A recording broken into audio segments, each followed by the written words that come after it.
I didn't know the exact date. I haven't done my research. So this is why I've been ostracised by the musical community. Tell me you don't know about Formula One without telling me you don't know about Formula One.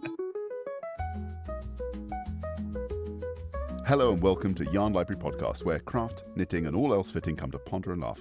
My name's Adam Cleveley. And my name is Georgia Denham. You can find us both on Instagram, where I'm Tulipel and Adam is Cleveley Knits. And we're back for part 2, which we kind of optimistically thought could always be one episode, but actually our origin stories with craft and knitting, pretty interesting. Interesting to us, at least. Yeah. Just a caveat. But I think you found some of my stuff interesting. I did, Georgia. You found your stuff interesting. No. Yes, I found your stuff interesting. I promise. No, I do. I mean, that's... Hi, Freud. Our whole meeting, our whole friendship was probably developed through my interest in your learning and knitting and origin stories. So, no, I'm not belittling that. I hope someone else finds it interesting, but I'm desperate to start this episode because we left off at a point where I really wanted to come in because you were talking about how people learn and are taught composition. Well, that was one angle you were going on, but you were also talking about how in institutions, your understanding was that in established institutions, you have these 6-week training programs where you're paid to learn. Of the ways. Basically, what I was trying to say was that at the start of my PhD, the goal was to look in an interdisciplinary way at lots of different ways of learning, because I wanted to see, okay, how are these other disciplines approaching learning and development? And is there anything that we could draw into composition and music? Not all of those things are going to be relevant because of various structural hierarchies around finance or employment, that kind of stuff. And so that's what I was kind of meaning. And I had this perception of like, I wonder what it's like in, say, a tech company when you get onboarded into some software. But you've got quite a bit of experience of that kind of thing. Onboarding people. So the company which I was responsible for running, I was chief executive for 8 years or something, I don't know. I grew from 1 or 2 people up to we were 30 or 40 people. And obviously, you're dealing with not only the growth of all those employees, but also there's churn over time. So there's a lot of people you go through the recruitment. And one of the most important areas, certainly one of the areas I feel really passionate about, is in customer services. And I could talk for hours on that, and I'm not going to. But it's just something where I feel very strongly about how you deal with people, how you treat people. It may not surprise you that I have very, very high standards when it comes to that. So one of the things, we had this extraordinary interview process to try and find the right people, and actually we came up with empathy tests because that was one of the things that was most important to us as a business and was being able to show it to customers. I digress. When it came to training, what we did is we composed, as you're alluding to, a lengthy and proper training program where someone spends a couple of weeks learning about all of these things before they then go into the process of actually sitting down and doing the job and manning the phones. And after, I don't know how long it was, but we'd run this for a long time, and the training course was getting better and better and higher standard. It got lengthier, and the result was a very high standard training course. But the feedback actually that we got from employees when we talked to them about it was different. That actually they felt a really high level of anxiety the first time they had to go on the phone because they had all this learning and then they had the stress of, oh gosh, I've studied that over the last however long, and now I have to put all of that into practice. Yeah. And we started collapsing that. So then it became a goal to, okay, we're going to get someone on the phone after a week, and that eventually came down to a day. And the goal was day 1, day 2, someone is on the phones. And we totally changed our system to be able to let someone learn on the fly, fully supported. From our organizational point of view, it takes no extra resource. Well, I mean, we had to compose a new rig because what it meant is we had to be able to answer the phone with 2 people on the phone and someone to explain that if and when it went wrong, they could just say, look, I'm sorry, this is my first day, I don't know how to handle this, but I've got someone else here who's heard and they're going to help you now. Yeah. So that bit was seamless, but you've got an instructor there one-on-one anyway. Why not do that live on the phone? And the result was, it was transformative in terms of empowering people to get on with the job. They knew what their job was on day one, and it also put into context all of the learning they were doing alongside it. I'm I getting can't giddy. speak. I can't speak for big companies how they do it, but that's how I learned how to teach people. Certainly in that environment, that was Yeah. that was by far a better way of doing it. Yeah. So this is making me giddy because the thing that I'm like super excited by what you're saying, there's so much literature that is like totally backing up what you're saying. Not that you need the literature to say like, oh yeah, that's the right thing. But the idea that learning is not confined to explicit knowledge, but you're also gaining through experience. That's a really important thing. And the example I'm thinking of now is medical training and how there are different approaches to medical training. If anyone's got any familiarity with medicine or knows about medical courses, there are different types. So some places will do it in quite a strict, like they'll have usually three preclinical years where you're doing everything out of a textbook. There's kind of a running joke in Cambridge that if you meet a medic here and they're like first, second or third year, they're not going to save your life because they've been doing all the theory. It's the same at Oxford. Like you have preclinical, and which is all the anatomy, how all that works, sort of the biology side. And then you get thrown in on clinical. Now, there are so many people who will defend that and will say, oh, no, it's important to learn that way because you have the theory. If you're going to go on to be a researcher or a consultant or whatever, then you get a lot from learning things in that explicit way. But people who do case-based learning or problem-based learning, so CBL, PBL, they're having that integration of those two things early on. So they're having clinical experience. They're going into placements pretty early on in their medical training. They'll often learn through a scenario. So you'll have a work group and you'll be given a problem at the beginning of the week. And the anatomy teaching of that week, the different training of that week will all be sort of incorporated and bound in with that problem. Yeah. And so it becomes very person-centered and realistically centered on what you're actually going to be doing when you're a doctor. So when I would talk to medics who had done that kind of case-based learning stuff, where they'd had more like interaction with patients earlier on, where they've been on placements, they were really benefiting from what you're describing of like having someone on the phones. So yeah, it's that kind of integration. And I think, unfortunately, people think that it's an either or it's very black and white, that you can either be very, very like, okay, I'm just going to drill this technical information, or the alternative is it's a free for all and you just learn on the job. And actually having an integration and weaving those two things together, they back each other up. That's exactly what I think is impactful. And the other place that I think about that is how children learn at school. And there is this awful problem, I think, in life, that people feel like however they were educated is the way that the next person in line must be educated. So if I was taught to do the job in this way, or I was taught English in this way, or maths in this way, that is the way I'm going to inflict it on the next person. And I think that's a really negative thing because it doesn't allow for the progression of whatever, however you want to teach. But it is something, coming back to knitting, it is something which I believe is really present as a like, well, this is how I learned to knit and therefore this is the way you're going to do it. Yeah. Whereas if you look at children who are allowed to do play-based learning, it's not for everyone. It doesn't work in every environment, all the rest of it. But play-based learning didn't exist really 30, 40 years ago. But Montessori, maybe. I was trying to catch, I didn't know the exact date. I haven't done my research. But Montessori's old. But I suppose in a way, Montessori isn't necessarily Sorry, I'm in tangent. Anyway, right. But I get what you mean. There is so much more of that in education now. But it absolutely isn't the whole thing. You don't get to GCSE on whatever qualifications still on play-based learning. Yeah. Whereas one of the joys that I've had in terms of knitting is that it is basically going back to play-based learning. That's all I'm doing. Or so much of the time I'm thinking like, well, I want to do a thing.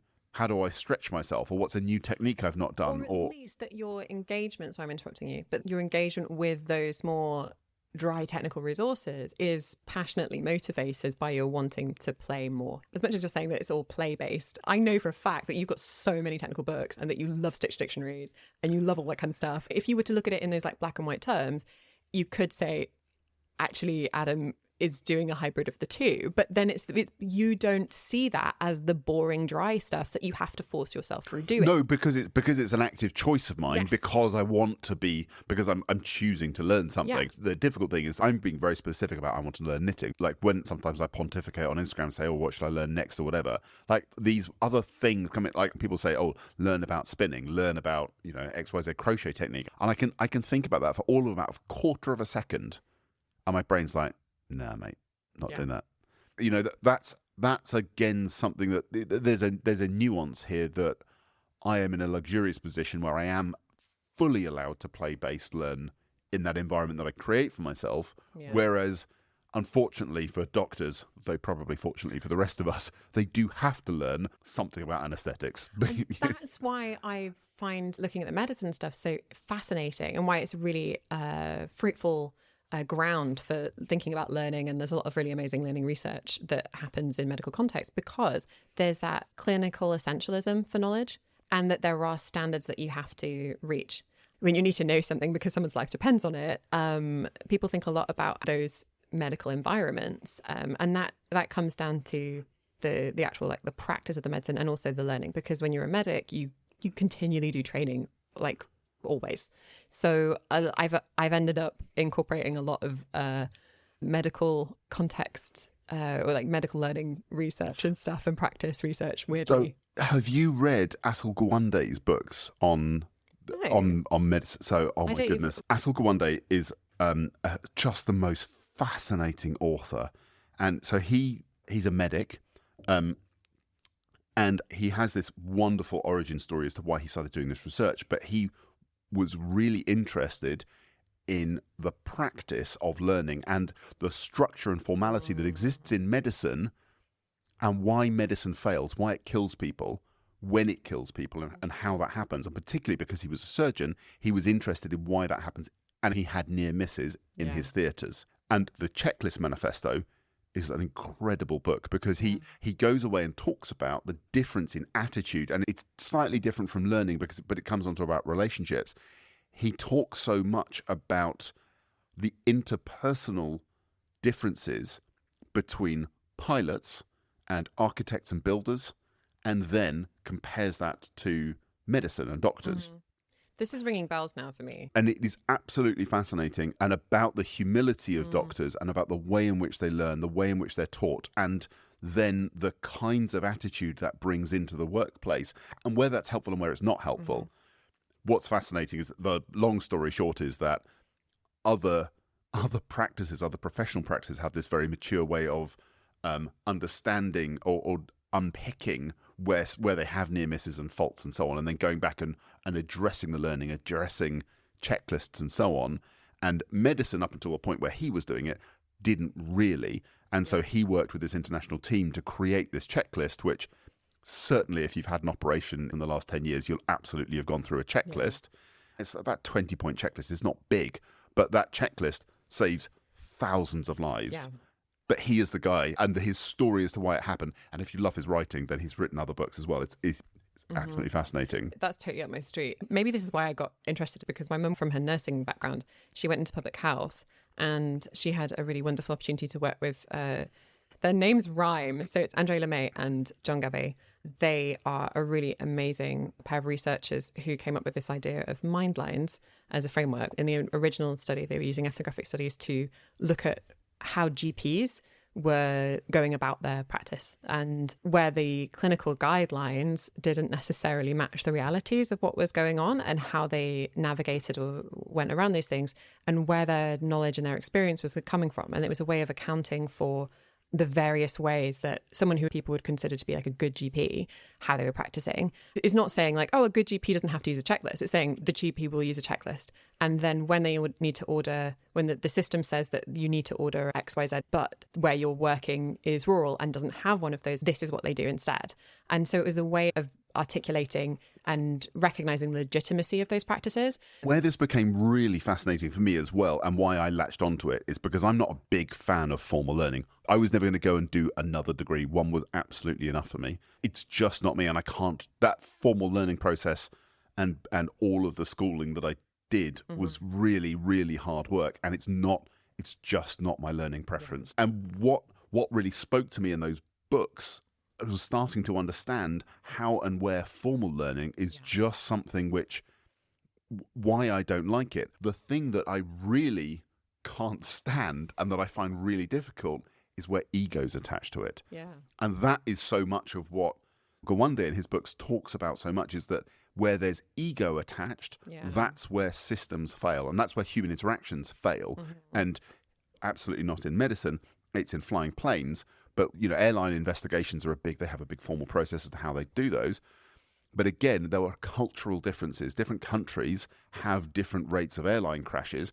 Most airline disasters happen when you have a problem and then you have a second problem on top of it. Yeah. The first problem is usually surmountable. And if you can't deal with the first problem and a second problem occurs, that's when things fall apart. The only way to solve that is with great communication. And he found, or the researchers before him had found that basically where you have ego attached to the role of captain and co-pilot or pilot co-pilot, where there is a difference there in status, and that has to be formally recognized if they're calling each other mister or whatever like that, then that creates emotional distance, all sorts of distance between them. The airline industry has worked hard to reduce those barriers between pilot and co-pilot in order that you foster better communication skills. Where you have that lack of ego between the two roles, you have better communication and the accident rate decreases. Yeah. And that has been shown. And that's what he brought into medicine, and that's what happens in other industries. Yeah. And bringing that back to knitting, again, that is what kills knitting for me, is when I hear or I see ego in knitting, that you can't do that because, or you have to do this first. I wanted to ask you about when you were teaching your kids, because you've talked about that recently. I'm thinking about how you interact with your kids and how I would interact with a child trying to teach them to knit. I would be encouraging, and it's not about like being all like namby-pamby and the easy thing to do is always to tell a child, you're doing it wrong, do it the way I've told you. Wait, what? Because that the easy thing to do is to reject their creativity, to reject the structure that they want to follow. Don't listen to their way that they want to learn. You don't give that child that opportunity. Yeah. You do the easy thing, which is, I know how to teach you because this is the way I was taught. Yeah. And therefore that's the way I'm going to teach you how to do it. Yeah.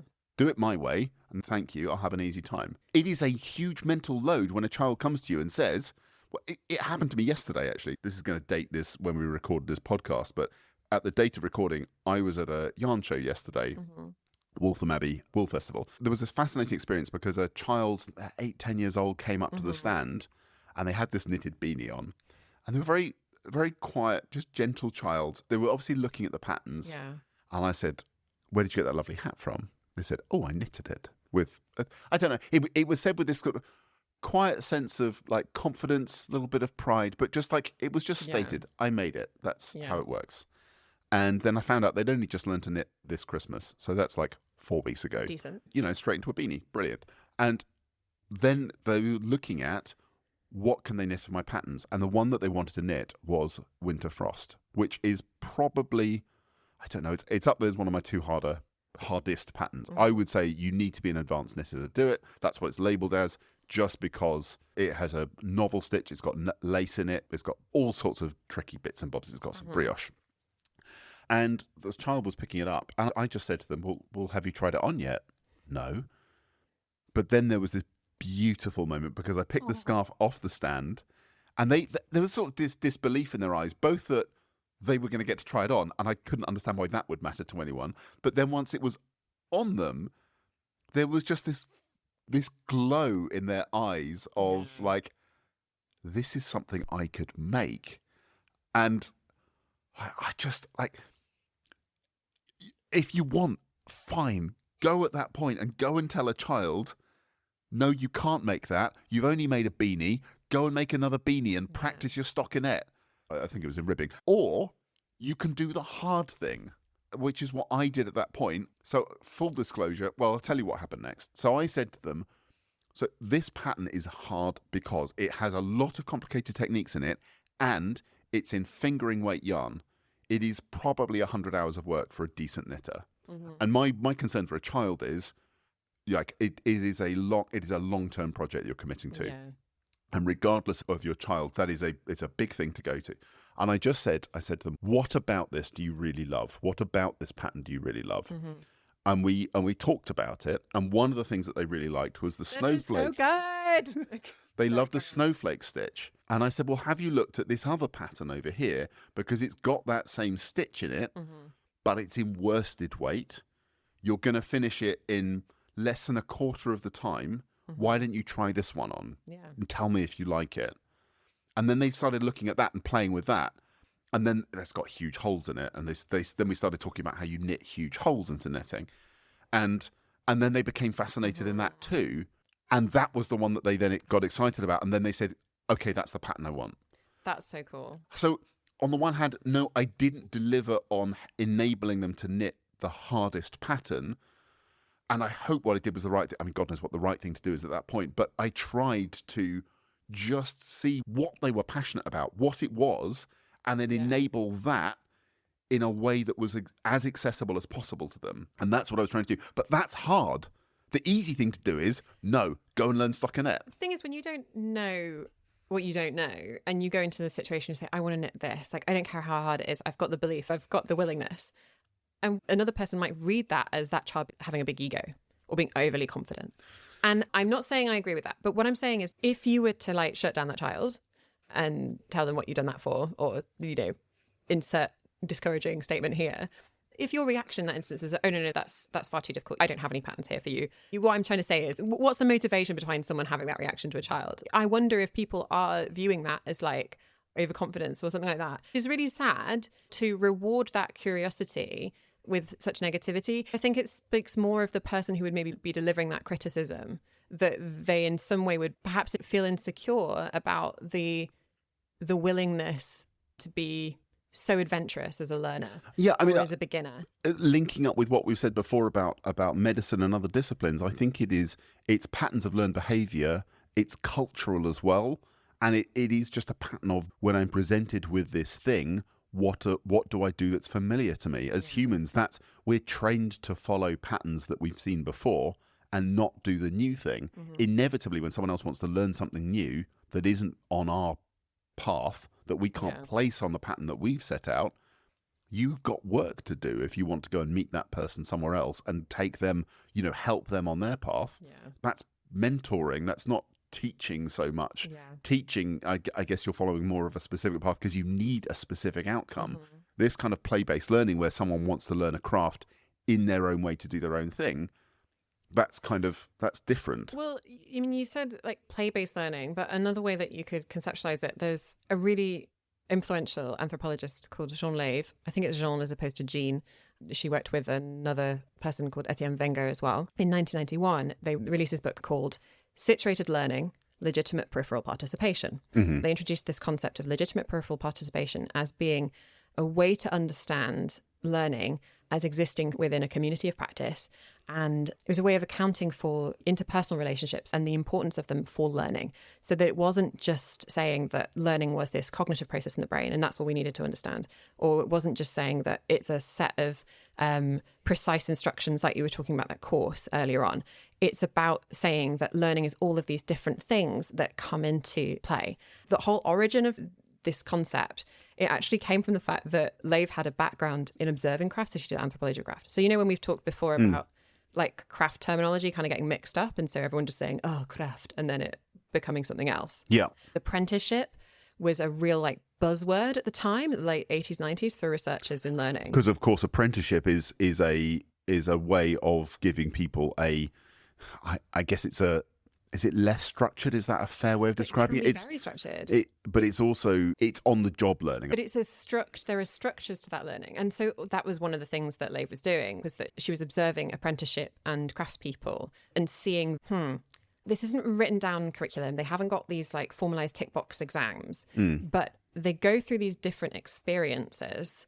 They'll help with this job, and they'll do this, and they'll work with this person. And then they come out of apprenticeship, all of them, basically arriving at a point of practical qualification in the sense that they are qualified to do the job. How is it that that's happening? They came up with this idea so that you could account for learning in the broader way that we're describing, that it's not black and white and it's a mix of things. And one of my real sadnesses is that these ideas, I mean, it was 1991 when they released this. It has a real impact in lots of different fields, academically and also in practice and things like that. But people are still hark back to thinking that learning has to be black or white. And it's like, I wish that more people knew about this theory and about their ideas, because it's like we're operating like 30 plus years behind almost. I mean, for me, I think it's so contextual. I think if you ask someone the question of, how did you learn to cook?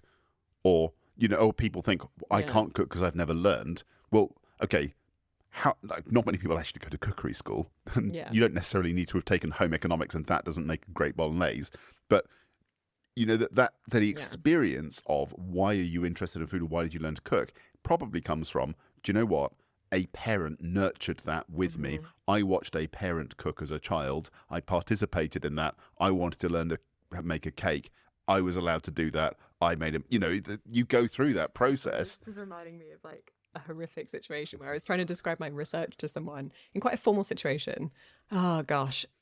I was trying to talk about this concept of tacit knowledge, right? Which is this idea of the hidden knowledge that's in something where someone can't necessarily articulate what it is. You don't know you know all these things, but it turns out you do. But and that's becomes a very important concept within craft research, because you have to be able to account for these hidden moments of skill that often are taught through observing or through practical doing. And so I was trying to talk about this in relation to composition and how there was a disconnect between, people just not recognizing tacit knowledge that they had, or that there was an expert blindness as well, that when people were really experienced in something, they wouldn't necessarily think that something was important because they were so experienced in it that there was a disconnect. And this person used an analogy of cooking, right? And then they were like, well, I just don't think that we need to worry too much about thinking about composition like this too much. It's like cooking.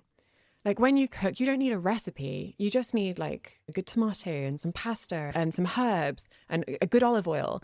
And then you can make this dish. And people who need a recipe, they're just overthinking it. This person was Italian. And not a pastry chef, as an example. Yeah. And so I was sitting there and everyone was agreeing with this. And I was thinking, this is like the very manifestation of the tacit knowledge problem I am trying to point to. And you were rebutting this by pointing to an example of your tacit knowledge from your cultural experience of being Italian and not having an awareness of where you learned to cook a meal. 100%. That also makes me think about, when you think about really experienced knitters, I think from the outside point of view in the world, you think that someone is a really experienced knitter based on the number of years, jumpers, scarves, hats that they have created. Yeah. But I think you and I would value experience in knitting in a different way that comes from how broad is your technique experience, or there's so much richness that comes into experience that is not just because you can have knitted 1,000 jumpers that are all just stockinette, and you're going to be my go-to person when I want to do that. But is that helpful in terms of like, when you talk about experience and learning, but also like what is the value in learning and knitting? Because that's the other thing. Does it even matter? And do you want to learn? Like, why even bother? Like, for me, it is a passion that drives me because I'm hungry to just understand more of it. I love knitting because I can get into so many things in so much depth and breadth. I never like becoming an expert in anything, and I've always run away from that in my life. What I love is collecting a real breadth of knowledge, and knitting has that for me in spades. And I'm really enjoying that process. But I understand that it's because I'm hungry for learning in that area. There's nothing wrong with not wanting that. And that's also another thing. Like, if you don't want to learn and develop, like, why? Like, you really don't have to. Knitting doesn't just have to satisfy a learning. It is just a way of communicating with other people or connecting with other people, of giving yourself something to do, the satisfaction of making things. It's good for mental health, all the other amazing things that craft gives you. And I think that's another problem that you get into with thinking about knowledge and teaching within craft, because some people would be allergic to even the concept that you could have a learning structure around it, because well, it's not there for me to learn. It's there for me to do. This is reminding me of the conversation, the one I was talking about before.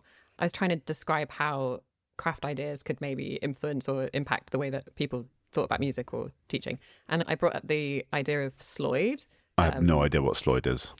So it's an approach to learning handicraft, and like an educational approach. And I always mix up between if it's Swedish or Finnish. Bad Georgia, bad craft researcher. So Sloyd is an approach of learning how to do handicrafts. It's still practiced a lot in Nordic countries. The framework was used in the US as well for like quite a long time. Like, there were schools teaching it well into the late 20th century. Sloyd kind of operates from these really lovely principles where it's things like a task should go from easy to hard. It should go from something known to not known. It's really lovely. I'll share the link to the framework. It's not giving like big iron fist structure, right? It's giving, wow, this makes a lot of sense and it's approachable. One of the things is that a child, when they will make something, that thing belongs to the child when they finish. It's lovely things like that that are really motivating. I tried to introduce this idea of like, oh, well, for example, I might look at Sloyd. And this composer was like, I would run a mile from that, Georgia, because there was the slightest whiff of having any kind of formalized approach to anything, even though these rules that they have or these guidelines are so open and nurturing. The assumption was this is bad. Like, it's bad that we shouldn't have this structure around it. So this is why I've been ostracized by the musical community and why I have a knitting podcast. Oh, that is exactly. But you're exactly in the same position. Just to go back to Atul Gawande, it's exactly the same. He said, look, there are processes that exist in other places which are for the betterment of everyone and everything, and they improve these outcomes. Let's have a look at them, and totally ostracized from the community as a result. And fortunately, there are lots of instances where that has not happened in medicine. I'm thinking now of that thing that does the rounds occasionally about babies and Great Ormond Street Formula One pit stops. Do you know about this? No, but you've mentioned some of my buzzwords there. So there were two surgeons. I need to look this up to actually see how legit this is, but I'm pretty sure it's like a legit story. From my understanding, there were two surgeons and they didn't have a way of transporting babies very well from one place to another. So a poorly baby would arrive at Ormond Street and they needed a more fluent way of transferring the baby. Mm-hmm. I'm mucking up the technical language here, but when they were doing the transfers, they weren't having very good outcomes.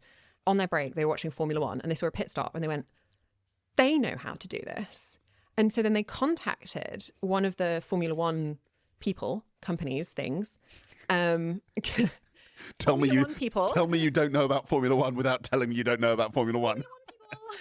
They contacted one of the Formula One people and said, look, we're Great Ormond Street. We want to know how to do this. And then they got trained by the Formula One people on how they did pit stops. And then it then really was informing approaches. And then there were lots of other hospitals around the world that did training and did visits to the Formula One people.